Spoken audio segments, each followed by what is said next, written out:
Hi, everybody. I am Autumn. I don't know if I confuse you guys when I pop on screen because the show says it's hosted by Ethan, but it's really produced by Ethan now, and I took over. I am Autumn of the YouTube channel Notes from Autumn. I also have basically every social media under that handle, Notes from Otter. Whoa, I'm a little sick, so if I stumble on my words today, please forgive me. Notes from Autumn, not Notes from Otter. That must be like a sea life channel or something. But you can find me on TikTok, Twitter, Instagram, wherever there's social media. I am there under Notes from Autumn. And today, my guest is Apostate Aladdin, a friend of mine that I guess I met you on TikTok, right? Yeah, I think that's where I came across you. Yeah. So maybe we could start off talking about that, but go ahead and tell everybody who you are and the name of your channel and where they can find you first, and then we'll talk maybe a little bit about TikTok to start off. Sure. Hi, everyone. My name is Apostate Aladdin, or pronounced Apostate Aladdin is easier. I am an ex-Muslim, someone who has left Islam. It's been a bit over a year or two now. And only recently, in about February, I think I started becoming more vocal about it with my voice and then eventually my face, as you can see. And yeah, ever since I started off like with a Twitter account and then TikTok, and that's when I met you, Autumn. And now I'm trying to branch out into YouTube. It's always Apostate Aladdin anywhere you can find me. Yeah. So how did you get into doing TikTok, and what is the goal of doing the ex-Muslim TikToks? And then also maybe you want to talk a little bit about the trouble you've been having with TikTok too. Sure. So one at a time. Let me think. The first one was, I know. Sorry. Too many questions. No, I'm excited. I'm excited to be talking to you. So I'm like, okay, let's roll. You. No, it's just sometimes I need a pen and paper to remember everything. All right. So how did I get into this? It's kind of a funny story, but also an unfortunate one. I used to be a moderator of a certain ex-Muslim space on the internet because I started off as a contributor there, and then I became a moderator because someone was posting hateful content of, funny enough, Infidel Noodle. We were just talking about her in that space, and I had to become a moderator to remove it quickly enough because there were enough people spamming this hateful stuff. And eventually that similar thing happened to Abdullah Samir, your friendly neighborhood ex-Muslim. Someone was trying to dox him, and I reached out to him as soon as I saw that information out to just make sure that it's not real, and if it is, he has a heads up. And turns out it wasn't real, thankfully. But then he invited me to appear on his YouTube channel. I appeared with my voice just to tell my story. It was an interview. That was the first time that I ever actually spoke with my real voice about any of this stuff. And even at the time, he asked me, "Do you have any social media you want to plug in?" And I said no, because I did not. But I think just that one interview gave me the confidence to actually speak up. And that's when I created a Twitter account. And then I came across TikTok, which I was very intimidated by. But that's where I had a little bit of fun and gained a few followers. And here I am now. Yeah. And I was one of them. You do really good commentary on there. And you're very, I would say, like, calm and I try.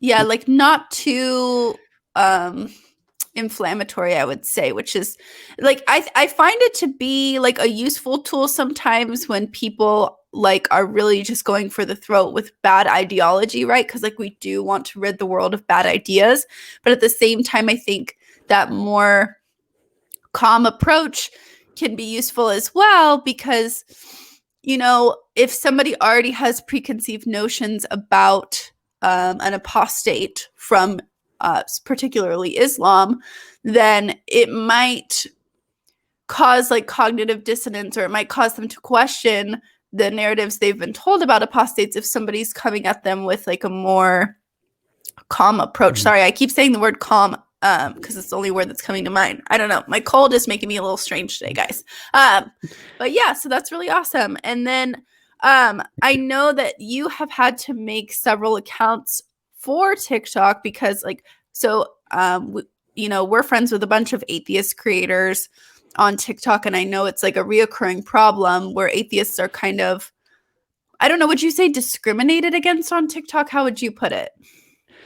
Oh, absolutely. And I know people don't take this seriously, but for example, I haven't been able to post on my main account for weeks on end now. I think TikTok is very unaware of what's going on. It is like targeted mass reporting campaigns to the point that I don't even get to post by the time my account is suspended again, which technically does not make any sense. There's nothing to report, no videos to get taken down. It's just automated almost. Mm-hmm. And unfortunately, it seems like, cutting us some slack, or not even cutting us some slack, just appealing these reports that we put out is gonna rock the boat too much for TikTok. Like, it'll upset a lot of religious people, be it Muslims, or now it's moving into the Christian space as well, unfortunately. So it's just simpler for them not to do anything about it. And like you said, like, my approach is not inflammatory, and I don't want to sound like I'm not perfect. And sometimes I do show emotions in some of my videos, but I maintain that like everything I said in those videos, I stand by. It's never inflammatory still. It's just me showing some emotion as a reaction of what's going on, which I think we should have the space to do, just like anyone else should. We shouldn't be scrutinized that hard for, for example, saying the F word in a video. It's not that big of a deal. And I've been told by some people who actually listen to me talk for a few minutes at a time, like during my live streams, some Muslims say, "You seem very nice. How come you're an apostate?" like you presented it earlier, they have preconceived notions about us. But when they get to listen to us talk, like in a show like this one, they realize we're just people, just like them. So that's part of what I was trying to do with my TikTok account, is getting people to know a little bit more about me, getting to explore my sense of humor with, this kind of context, because I like niche comedy, for example, and there's so much like niche jokes to be made here.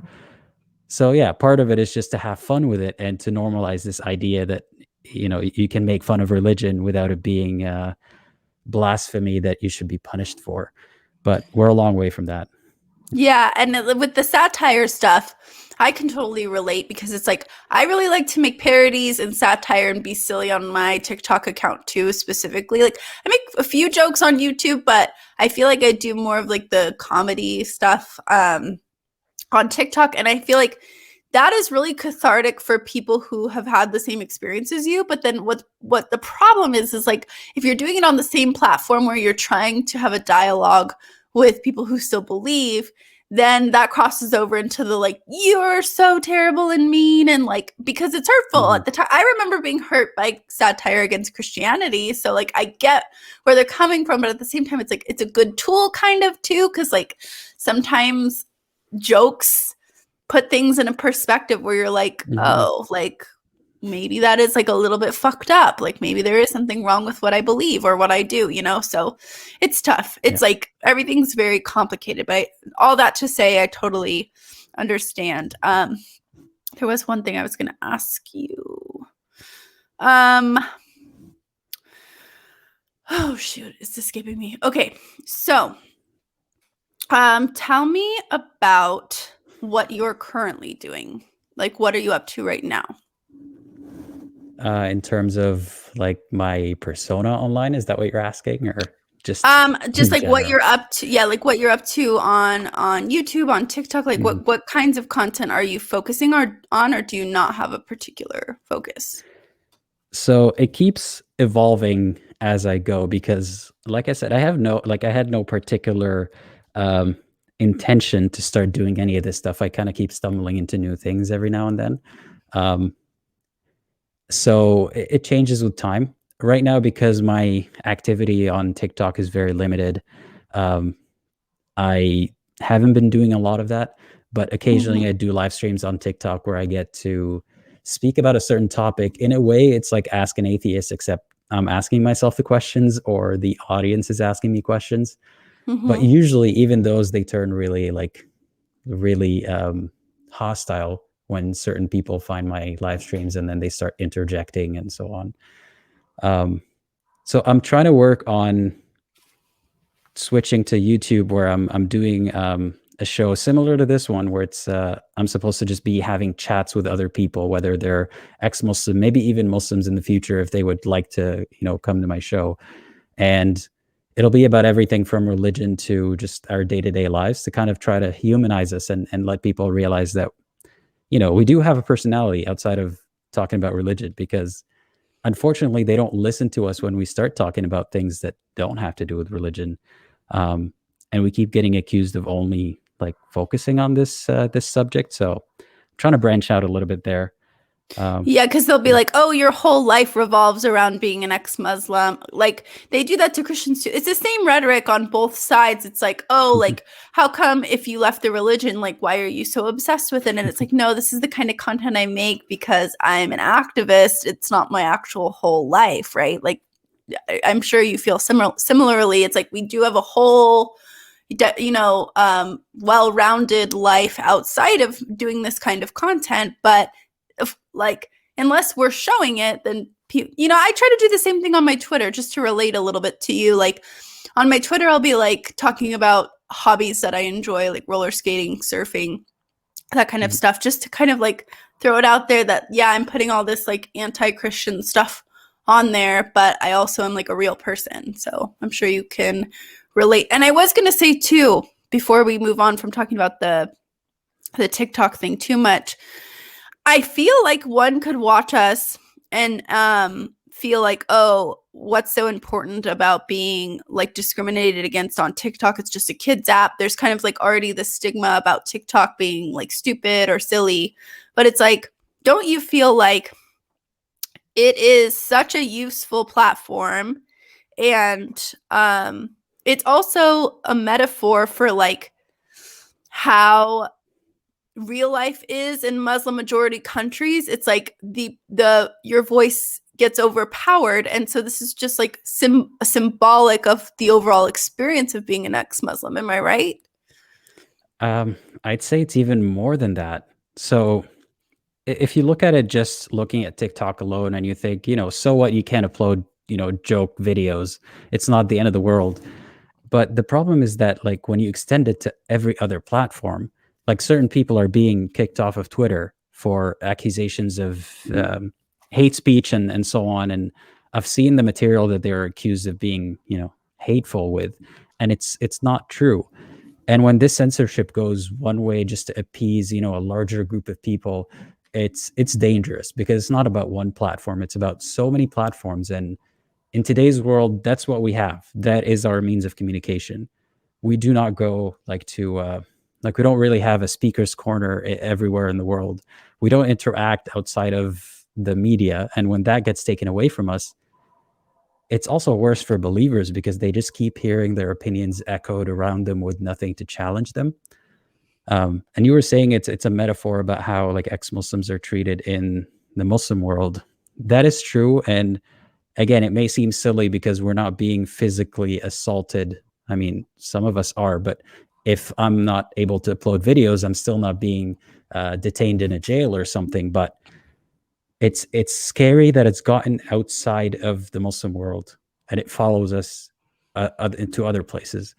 So it's just a sign that their reach has gone like way too far, and it is Mm-hmm. exactly why we need to speak up even louder. Right. And actually, I'm just thinking, like, look at us now. It is. I sit in a position of privilege right now, being able to sit here, showing my full face, and I actually have admitted recently that I do use a fake name because of the criticism still that atheists get. But I am much more free um, that to talk against Christianity or to talk about my ideas here than a woman or even maybe a man in a Muslim majority country maybe would be a lot of the time. So, you know, hats off to you for like powering through and keep going, because like that is really difficult. It's like people are malicious to ex-Muslims, like much more, I feel like, than ex-Christians. And you mentioned Infidel Noodle as well, and it's like watching her accounts and just the things people. The only time I've ever been threatened is when I made content actually on her side on TikTok, and that was the only time I've ever been threatened. You know, it was just a TikTok comment. So it wasn't anything people too always scary. say that like it's there's bad people in every group and so on. I'm pretty sure you've heard that before, but I gotta say, due to so many factors, it's not about Christianity inherently being not as bad as Islam or something, but because of so many factors, this aggressiveness towards apostasy is way worse with Muslims. And I want people to realize that saying there's bad people in every group doesn't make the problem go away. And if anything, it just highlights how there's a bigger problem in this particular group. And like, thank you for like trying to relate to us, because a lot of people don't recognize the danger that we're in. It's unfortunate that the people who pose the biggest threat to us are the ones who are bullying us for trying to be safe about it, for trying to like cover up our face, for example. So it's kind of like a lose-lose situation. You're going to be harassed anyway. And even in like not in Muslim majority countries, like those of us who are not in Muslim majority countries are still in very real threat. But it is what it is. I'm trying my best. I hope I'm not doing something stupid. Like I gotta make sure that I don't leak out any information about me incidentally. And so far, so good. I'm still here. So yeah, no, I am on your side 100%, because I have always thought, like, as Christianity is dying in the West, like especially here in America, the non-believers are up more than they ever have been. The people who like church attendance is way down. But like, if it gets to a point where we're a more secularized country, I've always thought, well, I'll just have like my hands more free to talk about Islam, because like all the privilege that I'm afforded here in America is because of people that have been doing things like what we're doing now, like speaking out against, ideas that keep women in subordination and suppress and oppress people. So it's like, it's awesome that I feel privileged to work with you guys. Like I really am on the team ex-Muslim for sure, and I want to be an advocate for you. I know I'm supposed to be asking you questions, but I do want to let you know that, like, genuinely, like, I am on your guys' side. So I will say that. Okay, moving on to something a little bit more fun, because I know you said you like to have fun. Maybe we could talk about your cats. How many cats do you have? I have 2 cats, actually. At first, I wanted to make it seem like I have one and see if anyone would notice, but I just had to show them both. They're so cute together. What are their names? See, I have to use fake names for them just in case someone saw them somewhere else. Oh, yeah, sorry. No, that's fine. I use fake names for them on TikTok. One of them is called Apu, like the monkey from Aladdin. Cute. The other one's called Iago, like the what's he called? Like the parrot from I think Timon and Pumbaa, or was it from Aladdin? Anyway, yeah. I need to catch up on the Disney movies again. Like I need to rewatch some of them, because I've forgotten a lot of the characters and plots and all that kind of stuff. I was actually just thinking about Mulan the other day. What's your favorite Disney movie? Is it Aladdin? Oh man. Or is it yeah. Is the movie's name Aladdin? I guess it is, yeah. I for a second I was like, wait, no, it's called something else, but I think it is called Aladdin.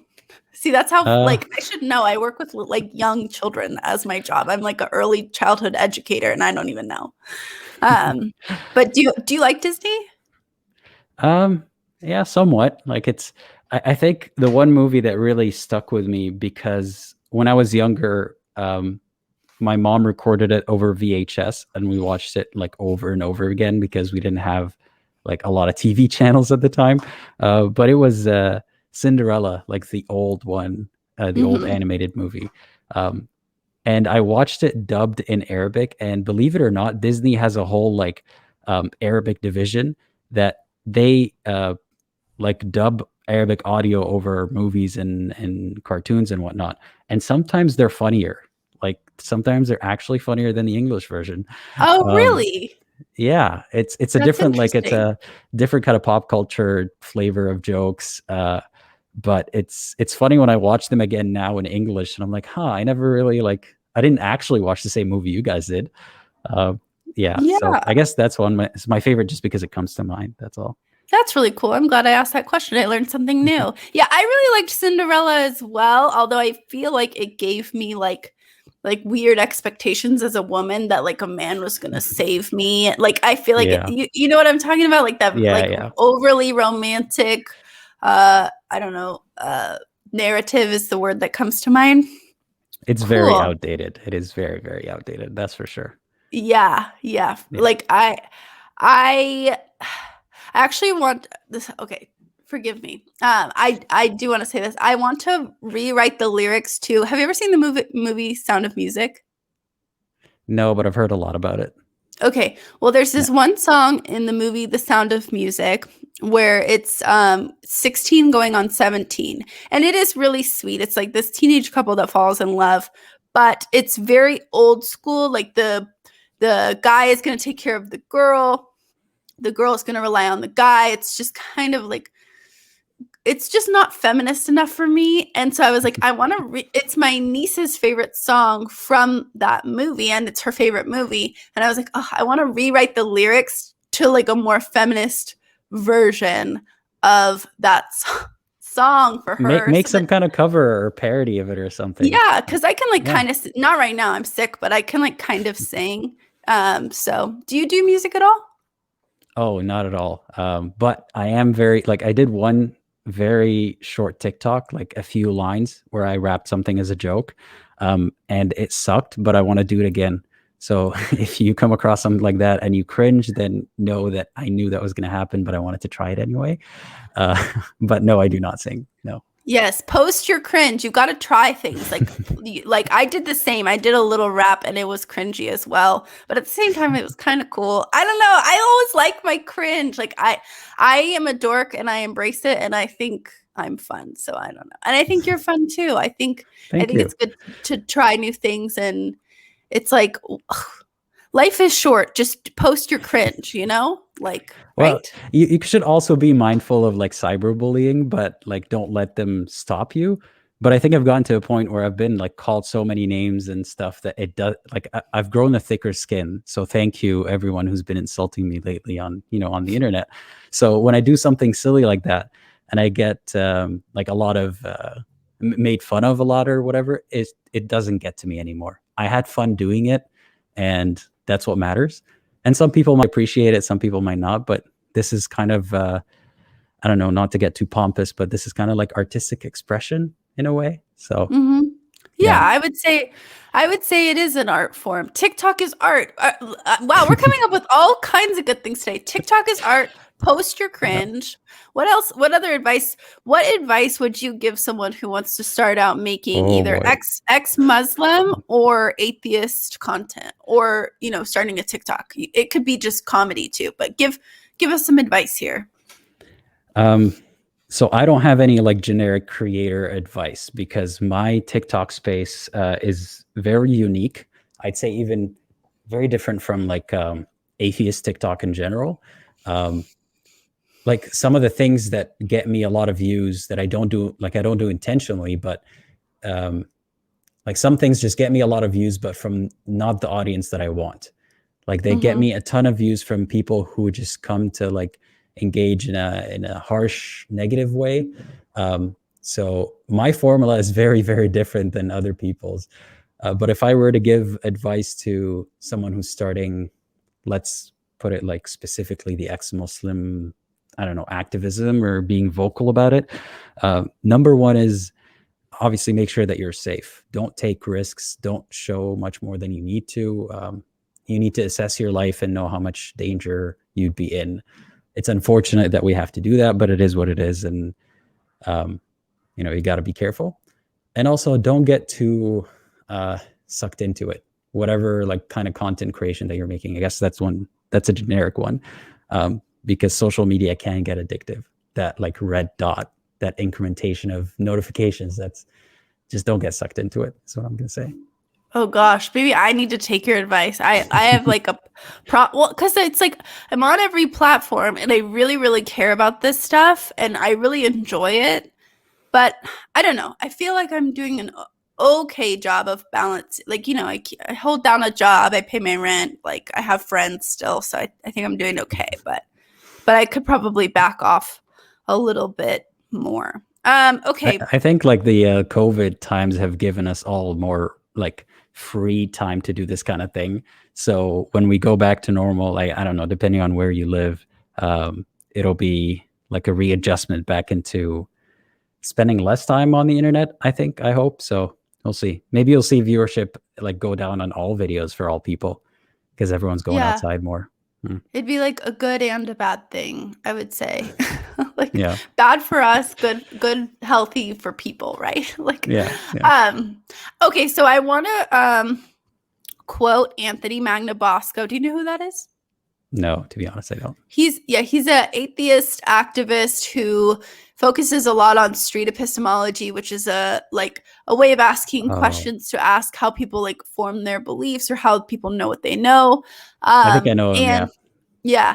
He once, I'm going to quote him. He once said that ex-Mormon TikTok could topple the Mormon church. I agreed with him. I really do think that ex-Mormons are in the lead as far as like apostates. Like we've got, they're just killing it right now. But how do you envision, I don't know, how do you envision your activism going within the next 5 years? Like, do you think that things are going to generally stay the same? Do you think things are changing right now? Like, how would you envision the next 5 years going for Muslims and ex-Muslims?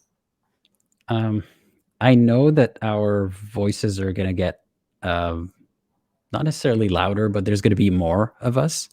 And like a lot of people are starting to see ways to be creative with this. Like I think Infidel Noodle pioneered this mask look. And honestly, I'm not sure if I would have thought of it. I would have probably bought like a full like party face mask, but that kind of hides your features and your human face nature.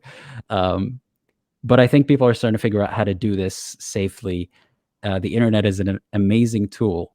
And like there are certain parts of the world that are starting to get on TikTok, which 5 years ago didn't even like have internet. So I think with time, there's going to be a little bit of progress, but 5 years is not going to cut it for like something too significant. And I don't want to overinflate the significance of what I'm trying to do. I don't know where I'm going to be in 5 years, but hopefully like I want to be doing something sustainable for myself that is helpful for other people, like maybe a couple of talk shows or something of the sort. And I think we're starting to normalize like this kind of thing already. It's just going to take a lot of time. Yeah, I agree with you. We do have a question from the chat. Have you ever lived or spent time in a theocracy? Thanks for the question, Jamie. Sure.